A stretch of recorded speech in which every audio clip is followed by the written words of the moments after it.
পক্ষীপুর জঙ্গলে ছিল পাখিদের বাস। সেখানে থাকতো ঈগল মহারাজ তার ছোট ছোট বাচ্চা আর স্ত্রীকে নিয়ে। আর থাকতো কালুয়া কাক আর তার স্ত্রী কাকলি।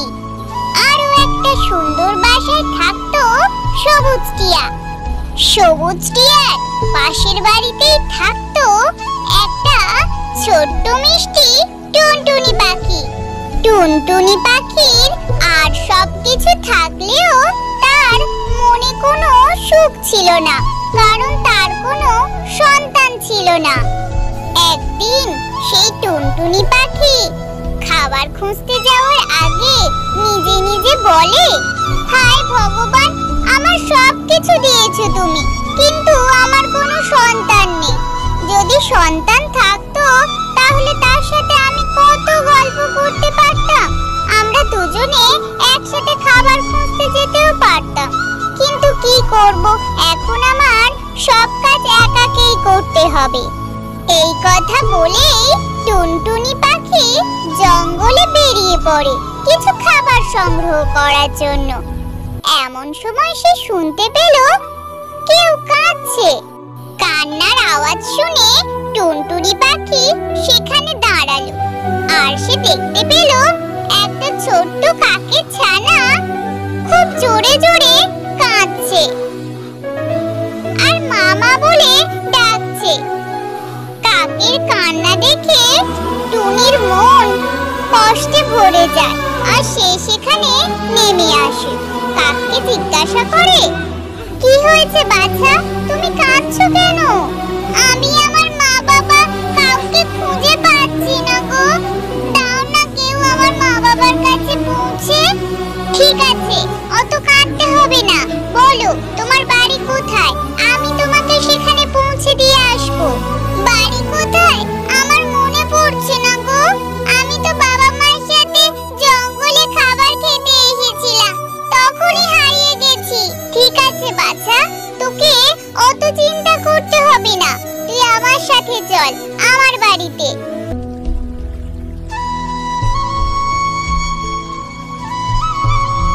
এই কথা বলে টুনটুনি পাখি সেই কাকের ছানাটাকে নিজের বাসায় নিয়ে আসে আর তাকে যত্ন করে তার বাসার একটা সুন্দর জায়গায় থাকতে দেয়।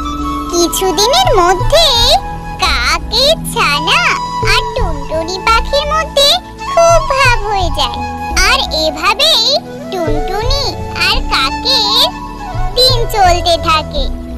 একদিন রাত্রিবেলা কাক যখন ঘুমিয়ে পড়েছিল, তখন টুনি তার নিজের বাসায় একটা ডিম পাড়ে।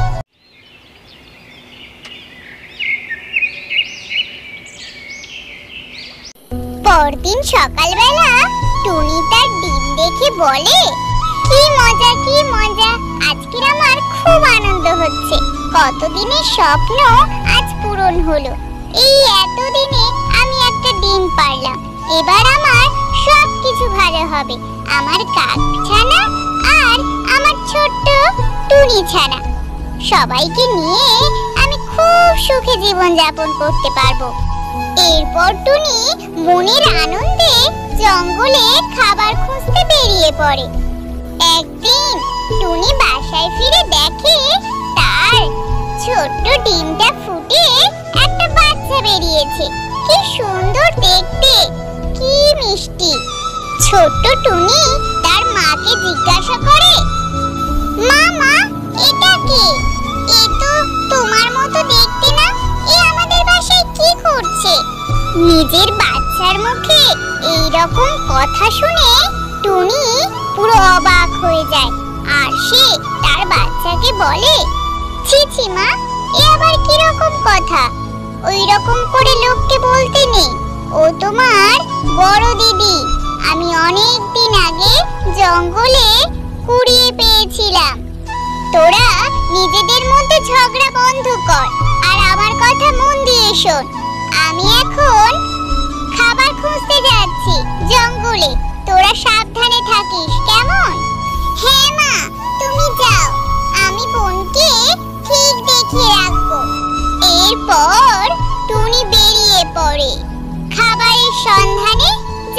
জন্য। কিছুদিনের মধ্যেই টুনির ছানা আর কাকের মধ্যে খুব ভালো বন্ধুত্ব হয়ে যায়।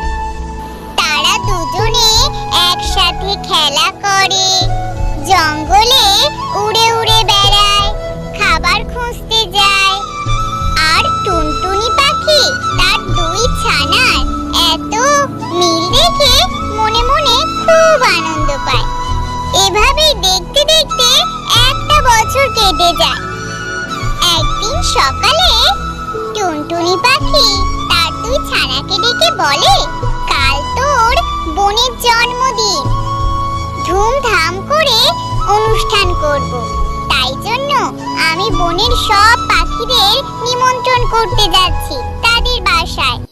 তোরা দুজনে ঘরটাকে একটু সুন্দর করে সাজিয়ে রাখ। এই কথা বলে টুনটুনি পাখি উঠতে উঠতে বনের মধ্যে চলল নিমন্ত্রণ করতে তার ছোট্ট মেয়ের জন্মদিনের জন্য। টুনি সবার প্রথমে যায় জঙ্গলের মোড়ল ঈগল মহারাজের বাড়ি। ঈগল মহারাজ, কাল আমার ছোট্ট মেয়ের জন্মদিন, তোমাকে আসতেই হবে। ঠিক আছে টুনি, আমি অবশ্যই আসব। তারপর টুনি যায় কাকলি কাকের বাসায়। কাকলি কাক, কালকের আমার ছোট্ট মেয়ের জন্মদিন, তোমাকে অবশ্যই আসতে হবে। হ্যাঁ টুনি, আমরা যাব। সেখান থেকে বেরিয়ে টুনি যায় সবুজ টিয়ার বাড়িতে। সবুজ টিয়া, কাল আমার ছোট্ট মেয়ের জন্মদিন, তোমাকে কিন্তু আসতেই হবে। হ্যাঁ হ্যাঁ টুনি, তোমার একমাত্র মেয়ের জন্মদিন বলে কথা, আর আমি যাব না? আমি নিশ্চয়ই যাব, আর সকলের আগে গিয়ে পৌঁছাবো তোমাদের বাড়িতে। তারপর টুনি সব কাজ মিটিয়ে নিজের বাসায় ফিরে আসে।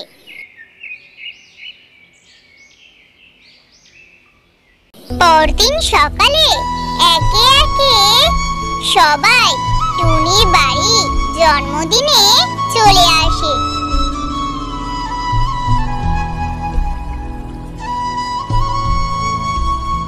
টুনির বাসায় কাকের ছানা দেখে সবাই অবাক হয়ে যায় আর টুনিকে জিজ্ঞাসা করে, টুনি, তুমি এই কাকের ছানা কোথা থেকে পেলে? এ তো তোমার ছানা নয়।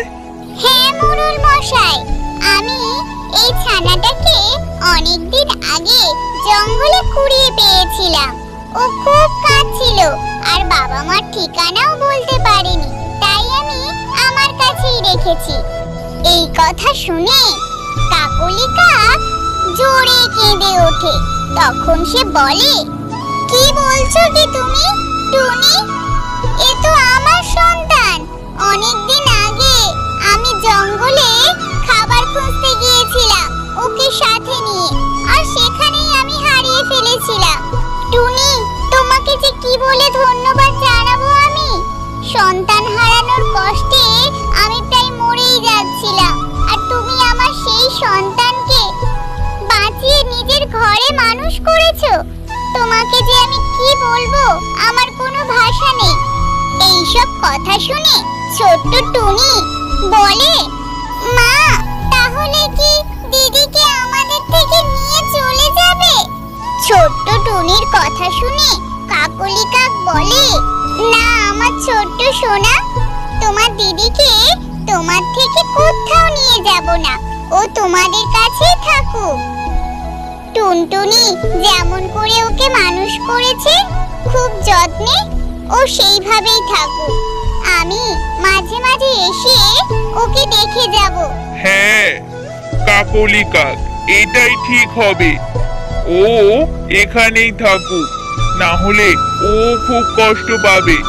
তারপর তারা সকলে মিলে খুব ভালোভাবে জন্মদিন উদযাপন করলো, আর সকলে অনুষ্ঠান শেষ করে যে যার বাড়িতে সাবধানে ফিরে আসলো।